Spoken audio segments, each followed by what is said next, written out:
च भव्यं च सर्वं यश्चाधितिष्ठति स्वर्यस्य च केवलम् तस्मै ज्येष्ठाय ब्रह्मणे नमः। तस्मै ज्येष्ठाय ब्रह्मणे नमः। अमर कॉलोनी आर्य समाज के साप्ताहिक सत्संग के तत्वावधान में आयोजित इस दिव्य सभ्य और भव्य कार्यक्रम में अमर कॉलोनी आर्य समाज की सभी मेरी बड़ी और विदुषी बहनों, शांता सलूजा जी, सुनीता रसोत्रा जी, राज चावला जी और सभी बहनें जिनके अभी नाम लूंगी तो फिर बहुत बड़ी लिस्ट है। सभी मुझे जानती हैं, सभी मुझे पहचानती हैं। अमर कॉलोनी आर्य समाज मुझे अपना घर सा लगता है। सभी को हार्दिक नमन वंदन अभिनंदन करती हूँ। और साथ ही जो मेरे मैसेज को पढ़ करके मेरे द्वारा भी जहाँ जहाँ से बहन जुड़ी हुई हैं, उन सभी बहनों को बहुत ही प्यारी न्यारी आदरणीय और स्नेहल बहनें हैं वो सभी, चाहे आदर्श सहगल जी हों, चाहे श्रुति सेतिया जी हों, और या फिर और भी बहन है शशि चावला जी, या और जो भी बहन है, मैं नाम नहीं पूरे कर पाऊंगी क्योंकि वास्तव में बहनों के नाम इतने सुंदर सुंदर हैं कि मैं तो अपनी जबान से भी इतना अच्छे से नहीं ले पाऊंगी। इतने शशि जी सभी तो परमात्मा की दी हुई प्रकृति के नाम इन बहनों के भीतर समाये हुए हैं। तो वास्तव में ये सभी मुझसे आयु में, ज्ञान में और अनुभव में बड़ी हैं। सभी बहनों को मैं नमन वंदन और अभिनंदन करती हूँ। साथ ही जहां जहां से जो भी भाई लोग जुड़े हुए हैं पूरे देश भर से, क्योंकि ये जो ऑनलाइन कार्यक्रम है इसमें अगर किसी के पास लिंक पहुंच जाती है, जिसकी इच्छा होती है वो उस लिंक को खोल करके जुड़ ही लेता है। ऐसा इसमें बाध्यता नहीं होती कि हम किसी को जो जुड़ा है उसको नहीं जोड़ेंगे। सभी जोड़ने का प्रयास भी करते हैं और जोड़ना भी सभी को चाहिए, क्योंकि हम चाहते हैं इस ज्ञान का सर्वाधिक लाभ सभी को मिलना चाहिए। तो हम सभी उन सभी भाई बहनों को भी हार्दिक नमन वंदन और अभिनंदन करते हैं। इसके पश्चात अभी भजन हम सुन रहे थे, इतने सुंदर सुंदर और मधुर भजन वास्तव में, और बहुत ही ज्ञानवर्धक और प्रेरणास्पद है। भजन भी एक ऐसी कला होती है जो उस परमात्मा को भजने की कला होती है। भजनों के माध्यम से भी बिना ज्ञान हुए हम भजनों के माध्यम से भी बहुत सारा ज्ञान अपने जीवन में भर लिया करते हैं। हम जब छोटे छोटे से थे, जब हम कुछ नहीं जानते थे, वेद शास्त्र भी हम नहीं जानते थे, सिर्फ एक भजन ही सुना करते थे अपनी माता के द्वारा, मासी के द्वारा, या कहीं और जाते जहां सत्संगों के भीतर प्रवचन हम उतना नहीं जानते थे, हम भजन ही जाना करते थे। अब छोटे छोटे से कोई 5-7 साल के होंगे, जब हमारे यहाँ एक बहुत बड़ा कार्यक्रम हुआ था एक बार हमारे गांव में, तो तब हमने सुना था, तो भजनों से ही हम रीत जाया करते थे और उनको घर पे आकर के विचारा करते थे। तो भजन तो आप वास्तव में एक ऐसी कला है जो उस परमेश्वर का बोध कराती है, उसको विवेक से भरती है, वैराग्य को हमारे भीतर से जगाती है। तो भजनों को हमें अवश्य गाना चाहिए और उसी तरीके से मधुर वाणी के साथ गाना चाहिए, अर्थ समझते हुए गाना चाहिए, तभी जाकर के हम सच्चे ज्ञान की ओर बढ़ सकते हैं। तो आज का जो विषय रखा था बहन शांता जी ने, बहुत ही सुंदर विषय है जो मैंने उनके पास प्रेषित किया था कि ध्यान के कुछ विशेष उपाय। क्योंकि मेरे पास अक्सर कर बहुत प्रश्न आते हैं कि बहन जी हम सब कुछ जानते हैं, ठीक है, क्योंकि हम शब्द प्रमाण को देख रहे हैं, सुन रहे हैं, पढ़ रहे हैं, जान रहे हैं, सीख रहे हैं, रोज सत्संग अटेंड कर रहे हैं, लेकिन हमारा मन नहीं लगता ध्यान में, क्या करें हम। तो मैंने कहा क्यों नहीं लगता, मन तो आपका लगता है ध्यान में, ऐसी बात नहीं है। अगर घर में गाजर का हलवा बनाए तो ध्यान आपका वहीं लगेगा, खूब लगता है, फिर पूरे दिन लगता है। लगता है ना, ये बात ठीक है ना? लगता है, आप सभी कहेंगे हाँ लगता है। तो ध्यान तो आपका लगता है, इसका मतलब आपको कला तो आती है ध्यान लगाने की। क्योंकि किसका ध्यान लगाना है, कैसे ध्यान लगाना है, क्यों ध्यान लगाना है, कितना ध्यान लगाना है, उसका क्या फल होगा, ये हमको जानकारी नहीं है। इसीलिए वो जहां ध्यान लगाना चाहिए, जिसका ध्यान लगाना चाहिए, जिस तरह ध्यान लगाना चाहिए, वो ध्यान हमारा नहीं लगता। हलवा का लाभ तो आपको पता है कि हलवा खाएंगे तो स्वाद आएगा, आनंद आएगा, इसीलिए आपका ध्यान उसमें हलवे में जा रहा है। एक हलवा तो मात्र एक उदाहरण है। संसार के रूप, रस, गंध, स्पर्श, शब्द, ये 5 हमारे विषय हैं। इन विषयों की ओर हमारा मन जाता ही जाता रहता है। क्यों जाता है? तो इसका उत्तर है कि परमात्मा ने हमें आंख दी है, किसके लिए? रूप देखने के लिए। कान दिए हैं किसके लिए? सुनने के लिए, शब्दों को सुनने के लिए। हाथ दिए हैं हमको कर्म करने के लिए, आदान प्रदान करने के लिए, कुछ ग्रहण करने के लिए, कुछ किसी को देने के लिए। पैर मिले हैं हमको कहीं पर स्थान पर जाने के लिए, है ना। और जिब्बा मिली है हमको रस लेने के लिए भी मिली है, और इसका किसी वस्तु का ज्ञान करने के लिए भी मिली है, और बोलने के लिए भी मिली है। इसीलिए इसको उभय इंद्री भी कहते हैं। तो संसार में जो रूप रस गंध स्पर्श शब्द हैं, ये जो 5 विषय हैं, इनमें मन क्यों नहीं जाएगा जी? आप तो यही कहोगे ना, जब हमें आंख मिली है किस लिए? रूप देखने के लिए, तो रूप देखेंगे ही। कान मिले हैं सुनने के लिए, सुनेंगे ही। वाणी मिली है बोलने, तो बोलेंगे ही। क्यों नहीं जाएंगे? अब प्रश्न ये आता है कि आप ध्यान किसका लगाने के लिए चले हो? तो कहा जिसका कोई रूप नहीं है, जिसमें कोई रस नहीं है, भौतिक रस नहीं है उसमें, जिसमें कोई शब्द नहीं है। ये जो शब्द हम बोल रहे हैं, ये शब्द उसमें नहीं है। वेद क्या कहता है? अपाण पादो जवनो ग्रहीता पश्यति अचक्षु। पश्यति अचक्षु, बिना आंख के वो देख लेता है, बिना हाथ पैरों के वो सारे काम कर लेता है। कोई ऐसी एक शक्ति है। अब प्रश्न ये आता है कि जब वो चीज देखी नहीं है, जब सुनी नहीं है, जब उसमें रूप नहीं है, रस नहीं है, गंध नहीं है, स्पर्श नहीं है, शब्द नहीं है, तो फिर ध्यान कैसे लगाएंगे? जो कोई चीज देखी हुई होती है, मान लीजिए हमने कोई सामान देखा है, तभी तो उसमें ध्यान जा रहा है। हलवा देखा है हमने बनते हुए, तो हलवे में ध्यान जा रहा है ना। और कोई प्रकृति की चीज देख रहे हैं, सूरज चांद देखे हैं, तो हमारा उनमें ध्यान जाता है। लोग पड़ोसी अड़ोसी सब देखे हैं, तो उनमें हमारा ध्यान जाता है। अपने घर के मेंबर सब देखे हैं, तो उनमें ध्यान जाता है। वाणी कानों से शब्द सुनते हैं, तो उनमें ध्यान चला जाता है। लेकिन जिसका रूप नहीं, जिसमें गंध नहीं, जिसका स्पर्श नहीं, है ना, जिसमें शब्द नहीं, ऐसे को, ऐसी शक्ति को कैसे देखें? क्योंकि शास्त्र तो हमारे कहते हैं जिस शक्ति का तुम ध्यान करने के लिए चले हो, वो कोई मूर्ति तो है नहीं। ये तो आप सभी भी जानते हो। लेकिन ऐसा भी नहीं है कि वो जो शक्ति मूर्ति के भीतर ना हो। क्यों? क्योंकि वेद ने कह दिया ईशावास्य मिदम सर्वम, कि परमात्मा तो कण कण के भीतर मौजूद है। ठीक है ना। जब कण कण के भीतर मौजूद है, तो वो सारी जगह से सभी जगह पर है। हम जहां भी होंगे वहीं हमको वो मिल सकता है। यहां है तो यहां भी मिल सकता है, कहीं बाहर जाए तो वहां भी मिल सकता है। लेकिन हमारा होना वहां पर बहुत जरूरी है उसका ध्यान करने के लिए।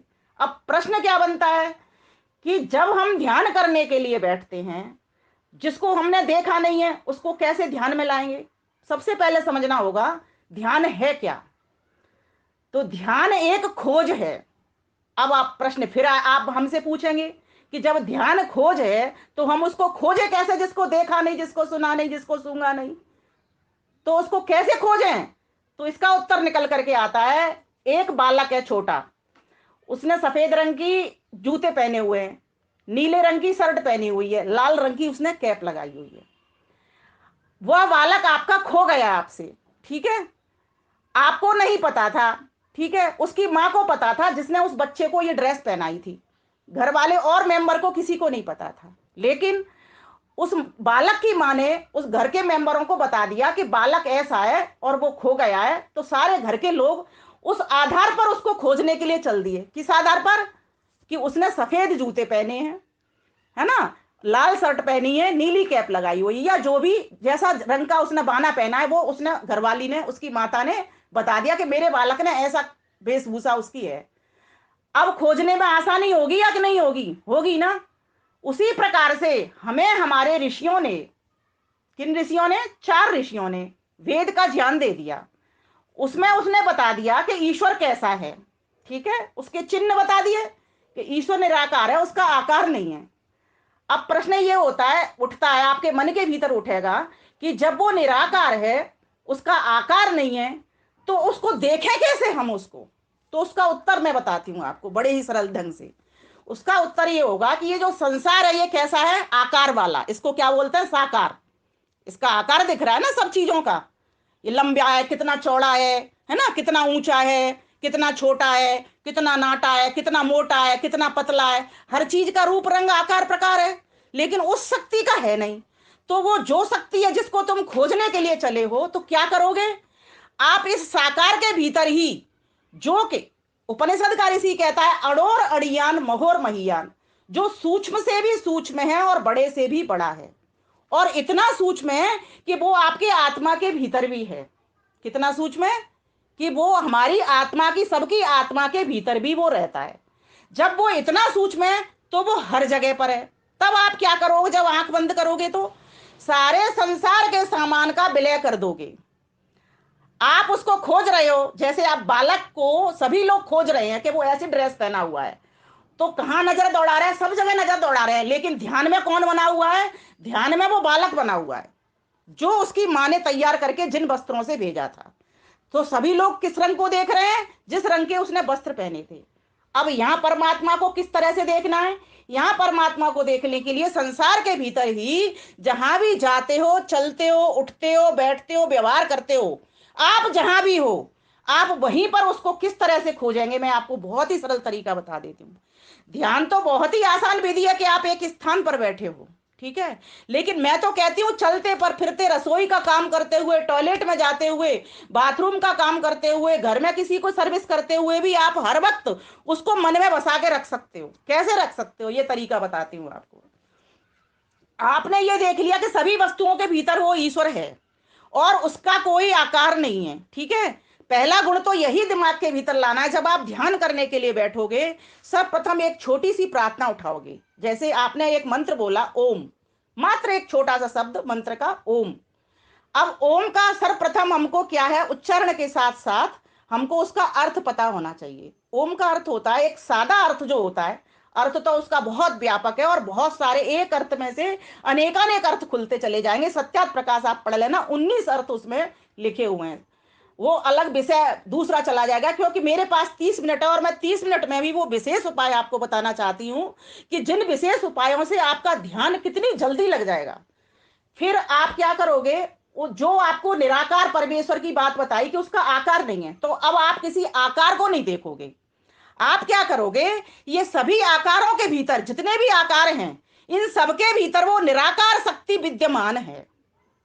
आप सिर्फ अपने सामने एक प्रतिमा रखना। कौन सी प्रतिमा? कि ईश्वर सच्चिदानंद स्वरूप। आर्य समाज का जो दूसरा नियम है, क्योंकि मैं योग दर्शन की बात करूंगी तो बहुत कठिन आपको होगी, मैं सत्यात प्रकाश की भी बात करूंगी तो बहुत कठिन होगी, वेद की भी बात करूंगी तो बहुत कठिन होगी। मैं महर्षि दयानंद सरस्वती ने क्या किया, एक निचोड़ निकाल करके हमारे सामने एक सत्यात प्रकाश, वो आर्य समाज का दूसरा नियम रख दिया। आप इसके आधार पर ध्यान करने बैठिए। आप सोचना वो निराकार ईश्वर जिसका कोई आकार नहीं है, वो कोई सत्तावान पदार्थ है। ये भाव मन में लाओगे, सच्चिदानंद वो कोई सत्तावान पदार्थ है। और वो कैसा है? वो जड़ नहीं है, वो चित ज्ञानवान है। उसका ज्ञान कैसा है? तत्र निरत स्वयं सर्वज्ञ बीजम, अर्थात उसका निरत से ज्ञान है, वह सभी का बीज है।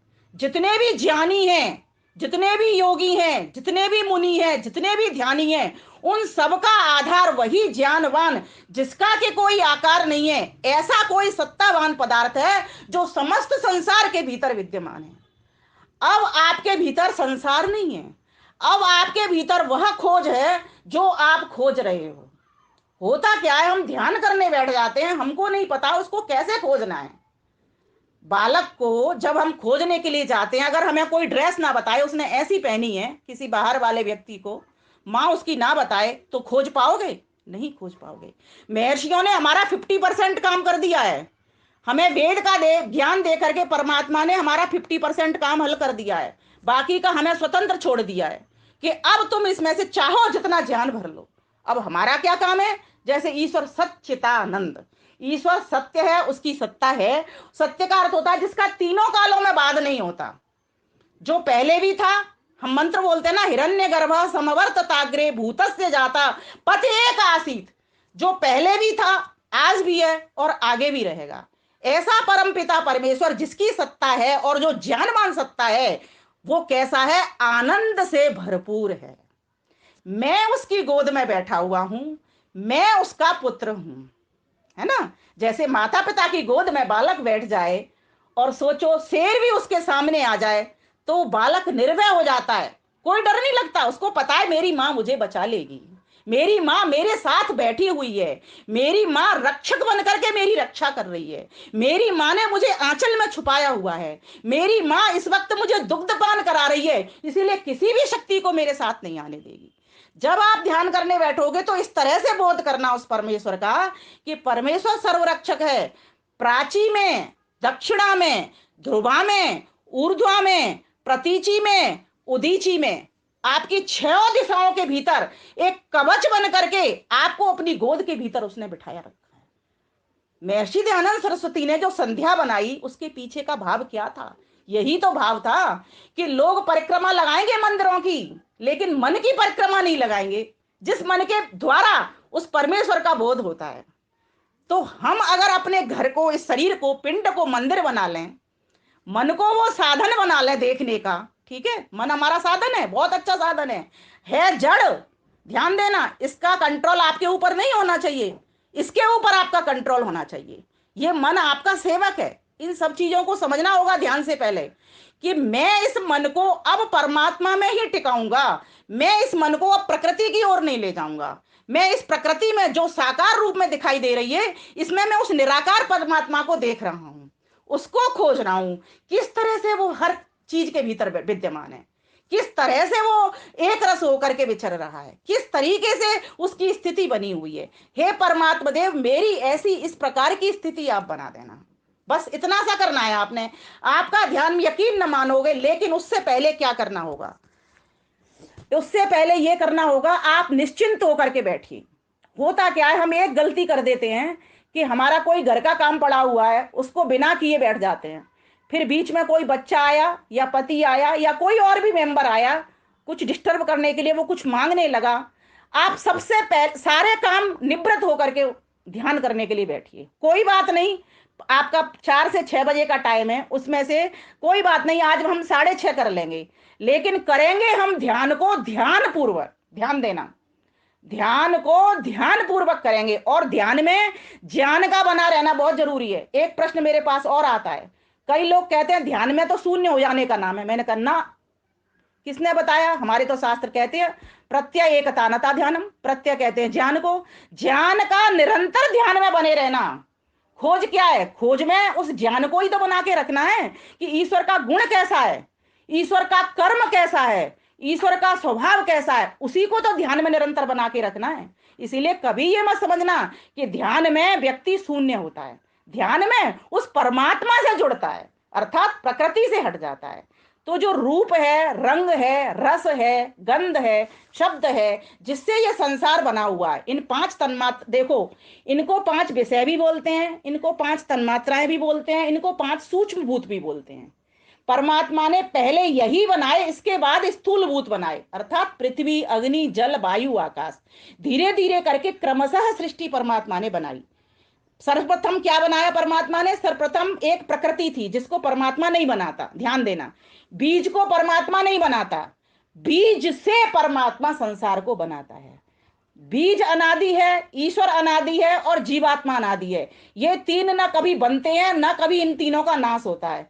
कृष्ण भगवान ने तो स्पष्ट लिख दिया गीता में आत्मा के बारे में कि ये आत्मा कैसी है, ना छिलती है, ना कटती है, ना सड़ती है, ना मरती है, ना जलती है। ये सूर्य लोक में भी चली जाए तो जलेगी नहीं, इसको कटार से काटा जाए तो ये कटेगी नहीं। इसका कभी, क्योंकि छिलती, कटती, सड़ती, बढ़ती कौन सी चीज है? जिसका रूप है, जिसमें रस है, जिसमें गंध है, जिसमें स्पर्श है, जिसमें शब्द है, इनका नाश होता है। क्यों? क्योंकि ये पैदा किए हैं परमेश्वर ने। किससे पैदा किए हैं? एक प्रश्न आता है, क्या अपने में से पैदा किया ये संसार? कई लोग कहते हैं नहीं, उसने प्रकृति से यह संसार को पैदा हुआ किया हुआ है। तो उस परमात्मा को ध्यान में लाने के लिए उसके गुण को देखें। उसका गुण क्या है? तो पहले आपने प्रार्थना की, ओम, वह सर्वरक्षक है और मैं उसकी गोद में सुरक्षित बैठा हुआ हूं। मुझे भी परमात्मा ऐसी शक्ति देना कि मैं जहां भी जाऊं किसी की रक्षा कर सकूं। स्तुति, प्रार्थना, उपासना, ये तीनों ध्यान में आने चाहिए। स्तुति में परमात्मा के गुणों की प्रशंसा, प्रार्थना में उससे याचना कि परमात्मा मुझे भी शक्ति दो कि मैं भी किसी की रक्षा कर सकूं, और उपासना में उसको अनुभव करना कि तेरी ही शक्ति से मैं ये काम कर रहा हूं। निर्भिमानता युक्त हो जाना, बिल्कुल अहंकार शून्य हो जाना। कहीं ये घमंड अपने भीतर मत ले आना कि मैं किसी की रक्षा कर रहा हूं, मैं किसी को दान दे रहा हूं, मैं किसी को बचा रहा हूं, मैंने उसको खून दिया, मैंने उसको ये दिया। कभी भी ये अभिमान मत लाना।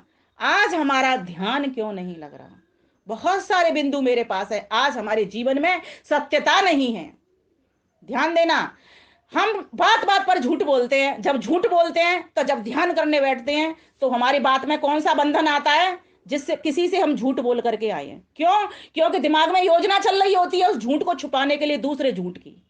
अगर हमने सत्य बोला होता, ध्यान देना, सत्य बोला होता तो ध्यान में फिर कोई भी कर्म हमें बांधने नहीं आता, बात वहीं की वहीं खत्म हो जाती, किस्सा खत्म हो जाता।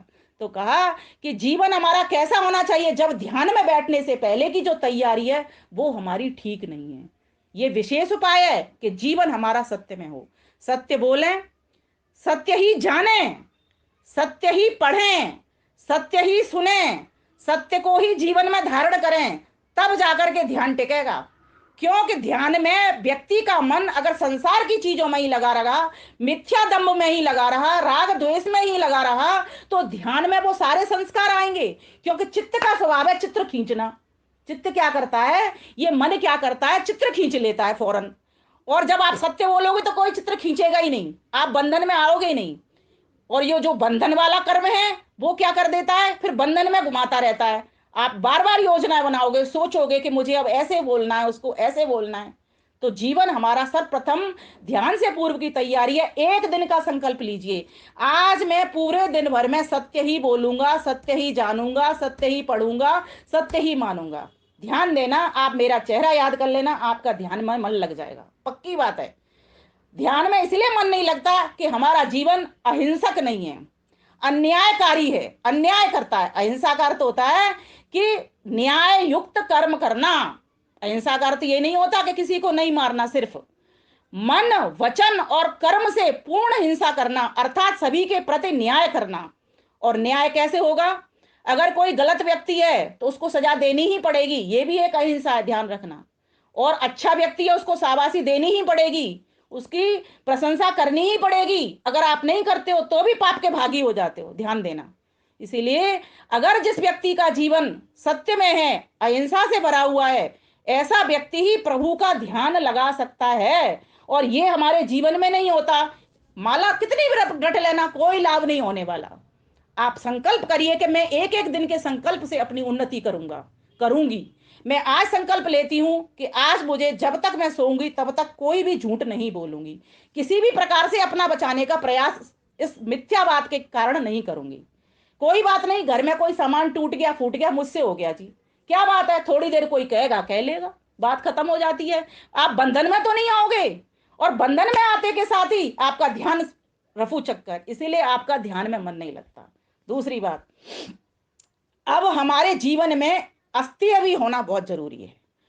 हम किसी की भी चीज को बिना पूछे ग्रहण नहीं करें। अब प्रश्न आपका होगा, क्या हम घर के मेंबर जो अपने मेंबर हैं इनकी भी चीज को नहीं करें? तो इसका उत्तर है, ये आपका एडजस्टमेंट है, एक दूसरे की आप चीज लेते हो तो इसमें कोई बुराई नहीं है। क्योंकि घर के लोग कुछ कह नहीं रहे हैं, वो आपस में एक दूसरे की चीज ग्रहण करते हैं। लेकिन कई चीजें ऐसी होती हैं उनमें अपनी प्राइवेसी उनके लॉक होते हैं, तो फिर उसको बिना पूछे कभी भी ग्रहण नहीं करना चाहिए। अगर आपने भूलवश ऐसा कर लिया और फिर शाम को आप ध्यान करने बैठे हो, आपके ध्यान में वो लॉक आएगा, आपके ध्यान में वो आपका कर्म आएगा, वो बंधन वाला होगा, वो आपको बांधेगा और ध्यान में वजन नहीं लगने देगा। तो इस प्रकार से इसको अपने जीवन में, अपने व्यवहार में लाना बहुत जरूरी है। जिसका जीवन सत्य, अहिंसा, अस्तेय और इन ऐसे यमों से, 5 यमों से भर जाता है, अपरिग्रह जिसके जीवन में आ जाता है, ऐसा व्यक्ति फिर परमात्मा का ध्यान लगाने में बहुत ही आसानी से ध्यान लगा जाता है। अत्यधिक विचारों का संग्रह नहीं करना, अत्यधिक सामान का संग्रह नहीं करना, दिमाग को थोड़ा सा रिलैक्स रखना, मस्ती में रखना, आनंद में रखना, जिससे कुछ और भर सको। जिस चीज को तुम खोजने के लिए चले हो उस खोज को अपने भीतर डाल सको।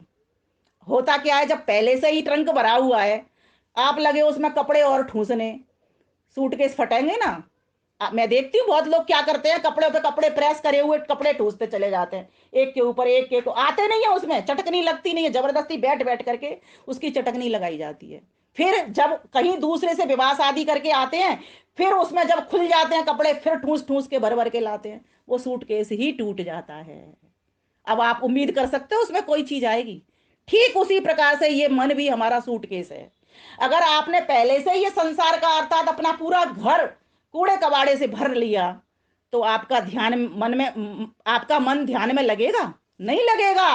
आपका ध्यान उस सोफा में जाएगा, आपका ध्यान उस काम वाली में जाएगा, आपका ध्यान उस गुलदस्ते में जाएगा, आपका ध्यान उस सामान में जाएगा। लग ही नहीं सकता।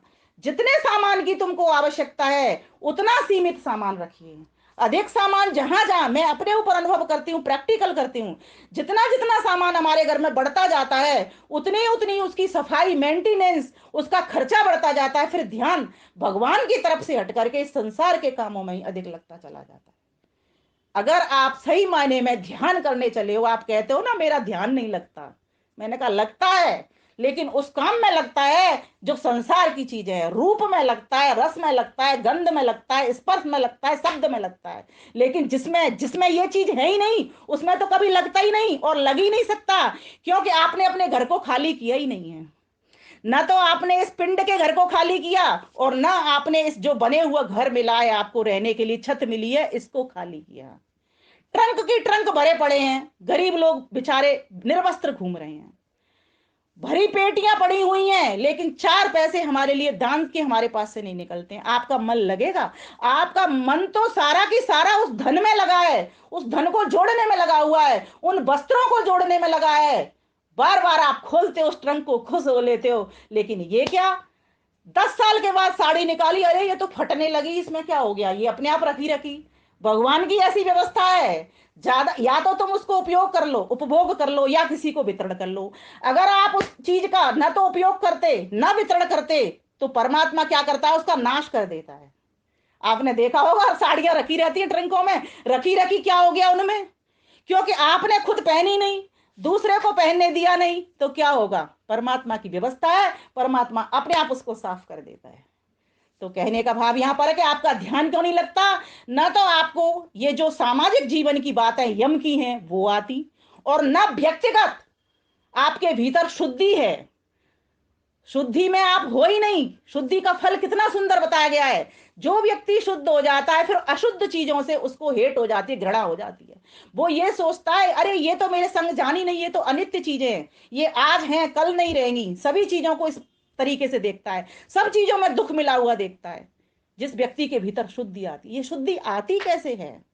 तो कहा मनुस्मृति में बहुत सुंदर लिखा है, अद्विर्गात्राणि शुध्यन्ति मनः सत्येन शुध्यति विद्या तपोभ्यां भूतात्मा बुद्धिर्ज्ञानेन शुध्यति बुद्धिर्ज्ञानेन शुध्यति। ये कैसे शुद्ध होता है सब कुछ? तो कहा जल से तो तुम्हारा तन पवित्र होता है ना। बाह्य चीजें, वस्त्र पवित्र होते हैं, शरीर पवित्र होता है, और भी घर का सामान है वो सब जल से शुद्धि की जाती है।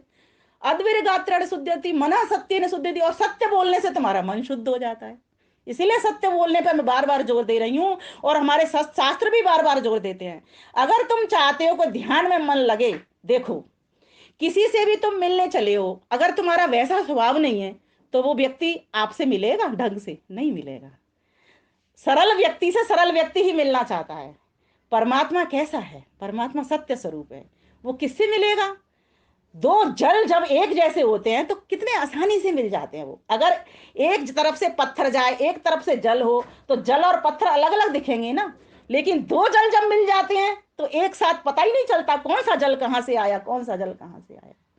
तो हम भी अगर उसके गुण जैसा अपना गुण कर लें, जैसे वो सत्य स्वरूप है मैं भी सत्य स्वरूप हो जाऊं, तो हम मिल ही गए। खोज में क्या होगा? हे परमपिता परमेश्वर, आप सत्य स्वरूप हो, मुझे भी सत्य स्वरूप बना दीजिए। आप कण कण में विद्यमान हो, आपका कोई रूप नहीं, रंग नहीं, आकार नहीं, प्रकार नहीं, आप में कोई शब्द नहीं, आप में कोई रस नहीं। हाँ, एक रस आप में है, जो आपके शास्त्र कहते हैं रसो वही सह। आनंद आपके भीतर है, वो मेरे पास नहीं है, बस इसी को मैं लेने के लिए चला हूं। अब चाहते तो हैं हम कि 100% हमको आनंद मिले, है ना। कोई तो नहीं चाहता कि मैं कष्ट क्लेश में गिरूं, कोई नहीं चाहता इन विघ्नों को मैं लूं, या मेरे ऊपर आंधी आए या तूफान आए, है ना, या मुझसे कोई झगड़ा करे, कोई चाहता है क्या? या मैं रोगी हूं, बीमार हूं, कोई चाहता है क्या? नहीं चाहता ना। आनंद चाहते हैं 100% का, लेकिन पुरुषार्थ रत्ती भर नहीं है 1% भी। यही तो करते हैं, हम मंदिर में जाते हैं, 5 रुपए प्रसाद में लगाते हैं, भगवान जी मेरी पुकार सुन लेना, मेरे बेटे की शादी कर देना। 5 रुपए दे रहे हैं, 5 रुपए भगवान जी को, भगवान जी बावला हो गया तुम्हारी बात मानेगा? 5 रुपए दे रहे हैं चढ़ाने में, और कितनी कामना कर रहे हैं, मेरे बेटे की शादी कर देना, जिस बेटे की शादी में तुम्हारे 1 करोड़ लगने हैं, 5 रुपए की उसे रसीद कटवा रहे हैं। बताओ, भगवान बावला तो है नहीं? इसलिए तुम बावले हो गए हो, तुम अविद्या में फंस गए हो, और ध्यान कर रहे हो किसका? उस ज्ञानवान का। निरत स्वयं सर्वज्ञ बीजम, उसके जैसा किसी के पास ज्ञान नहीं, उसके तुल्य भी नहीं, उसके तुल्य भी नहीं, उससे अधिक भी नहीं। सारे ज्ञानी आत्माएं अगर संसार की मिल जाए ना, तो भी परमात्मा से छोटे से हैं बहुत। परमात्मा तो इतने बृहद ज्ञानवान वाले हैं, क्योंकि सभी को वितरण कर रहे हैं, और उनके ज्ञान में कोई गड़बड़ नहीं होती। जीवात्माओं के ज्ञान में तो गड़बड़ होती है, रोज घटता है रोज बढ़ता है ना? यही तो होता रहता है हमारे ज्ञान में, रोज घटता है रोज बढ़ता है। तो कहा, अगर तुम परमात्मा का ध्यान करने चले हो, तो अपने जीवन को शुद्ध कर लो, इस मन को सत्य से पूरित कर लो, और आत्मा को विद्या और तप से भर लो, वेदवाणी के स्वाध्याय से भर लो, तपस्वी जीवन से भर लो, कुछ धैर्य करना सीख लो। परिवार में रहते हो, समाज का काम करने चले हो, तो जीवन में धैर्य रूपी गुणों को विकसित कर लो। परमात्मा को क्या कहा गया? धैर्यवान। अकामो धीरो अमृत स्वयंभू रसेन तृप्तो न कुतश्चनो न तमेव विद्वान् न विभाय मृत्यो आत्मानं धीरं अजरं युवानम। जो परमात्मा कैसा है? धीर है, गंभीर है, ज्ञानी है। अगर मैं धीर ज्ञानी गंभीर बन गया, तभी मैं परमात्मा से मिल पाऊंगा। तो बहुत आवश्यकता होती है स्वाध्याय करने की, विद्या से भरने की, है ना, तपस्वी जीवन जीने की। थोड़ी सी ठंड पड़ी तो परेशान हो गए, थोड़ी सी ज्यादा गर्मी पड़ी तो कुमलाहट शुरू हो गई, है ना? यही तो होता है, एकदम परेशान हो जाते हैं, शरीर में शक्ति ही नहीं है। अब दोष लगाते रहते हैं कि अब ऐसा ही सब कुछ हो गया, हम क्या करें? ठीक है, कुछ चीजें समाज के हाथ में, कुछ चीजें हमारे हाथ में भी तो है। तो जिन चीजों का हम अपने हाथ से पुरुषार्थ कर सकते हैं, उन चीजों को क्यों छोड़ें? उन चीजों को तो हम करें, उस पुरुषार्थ को तो हम करें। तो कहा कि अगर तुम ध्यान लगाना चाहते हो, तो कैसा जीवन बना लो? शुचिता का जीवन, पवित्र। पुनंतु माँ देव जना पुनंतु मनसा दिया, पुनंतु विश्वभूतानी पुनंतु जात वेद हिमी। अर्थात, हे परमपिता परमेश्वर, मुझे पवित्र कर दीजिए। आप कैसे हो? ज्ञानवान हो। समस्त विश्वभूत मुझे पवित्र करें, वेद विद्या मुझे पवित्र करें, ज्ञानी विद्वान मुझे पवित्र करें। ये आपने जप करना है इस तरह से, प्रार्थना के साथ साथ पुरुषार्थ भी करना है और परमार्थ भी करना है। मैं दो चीजों पर बहुत जोर देती हूँ। लोग क्या करते हैं, कमी करते हैं, प्रार्थना उठा लेते हैं तो पुरुषार्थ नहीं करते। मान लीजिए कोई व्यक्ति प्रार्थना भी कर रहा है, पुरुषार्थ कर रहा है, लेकिन अपने लिए ही कर रहा है, वो परमार्थ नहीं कर रहा। ध्यान दीजिए मेरे शब्द का। तो क्या होगा? वो जल वहीं की वहीं रह जाएगा, और फिर जब तुम इस संसार को छोड़ जाओगे, तो फिर आगे, आगे क्या होगा? आगे आपका वंश बढ़ेगा, आपकी विद्या बढ़ेगी, विद्या का प्रचार प्रसार होगा? नहीं हो। मस्त भया तब क्यों बोले, हल्की थी जब चढ़ी तराजू, हल्की थी जब चढ़ी तराजू, पूरी भई तब क्यों डोले, मन मस्त भया तब क्यों बोले, मन मस्त भया तू क्यों बोले। सूरत कलारी भई मतवारी, सूरत कलारी भई मतवारी, मधुआ पी गई बिन तौले, मन मस्त भया तब क्यों बोले, मन मस्त भया तब क्यों बोले।